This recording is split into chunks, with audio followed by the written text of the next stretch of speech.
ఎంతో బలవంతుడు, ఎవరూ ఎదిరించలేని ధీరుడు వాలి. సుగ్రీవుడు వాలికి భయపడి ఋష్యముఖి పర్వతంపై ఉంటాడు. ఎందుకంటే అక్కడికి వాలి వస్తే అతని తల 1000 ముక్కలై పగిలి మరణిస్తాడు అనే శాపం. అసలు ఇలాంటి శాపం అంత పరాక్రమవంతుడికి ఎలా వచ్చిందో మీకు చెప్తాను రండి. పూర్వం దుందుబి అనే ఒక రాక్షసుడు ఉండేవాడు. వాడికి తన ఒంట్లో బలానికి ఎంతో పొగరు.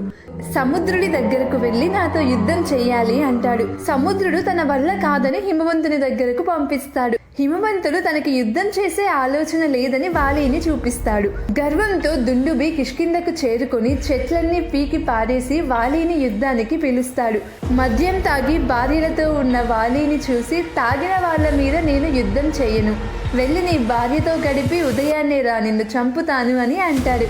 అందుకు వాలి, నా గురించి నువ్వు చింతించకు అని ఇంద్రుడు ఇచ్చిన మాలను మెల్లో వేసుకొని గాల్లో ఎగిరి దుందుబి ముక్కుపై ఒక్క గుద్దు గుద్దుతాడు. దుందుబి అక్కడికక్కడికే రక్తం కక్కుకొని మరణిస్తాడు. అతని శరీరాన్ని గిరగిరా తిప్పి దూరంగా విసిరేస్తాడు వాలి. ఆ శరీరం వెళ్ళి మతంగ మహర్షి ఆశ్రమం వద్ద పడింది. మతంగ మహర్షి ఈ దుస్థితి చూసి, ఈ శరీరాన్ని విసిరిన వాడు ఇక్కడికి వస్తే తన శిరస్సు 1000 వక్కలవుతుంది అని శపిస్తాడు.